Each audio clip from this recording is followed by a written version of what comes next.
So, how many CVs do you have? Doesn't everybody have one? Well, I recommend that you have at least 4 CVs. One is what's called your master CV. Your master CV has everything that you've ever done, all of it combined together in one document. It could run up to 10, 15, 20 pages depending on what you've done. A second is your what we call a one-page CV. There are many places which will require that you just send them a one-page CV, and so that should be ready with you. And a third is what we call an American style resume or an American format of CV, where it's usually 2 pages, where you're picking the best things that you've done, let's say in publications, mooting, your academic credentials, whatever is the best in your master CV, you pick that up and put it together in a 2-page CV. And the classic mistake to avoid is to send the same CV and same cover letter everywhere.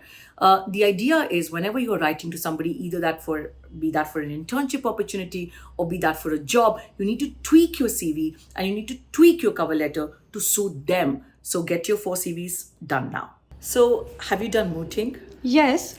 And what do you think is the difference between mooting and real court arguments? I don't know.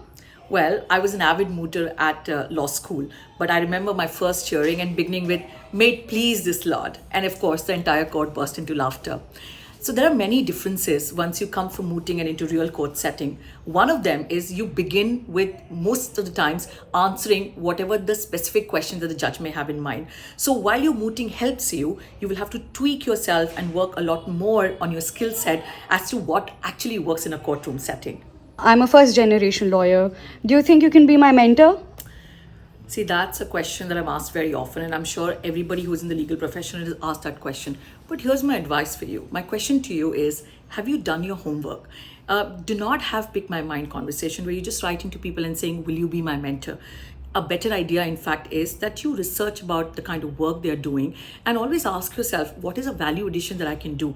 What is it that you're bringing on table? That, I think, is a much better way of getting to work with people instead of just saying, "Will you please help me?" That never works.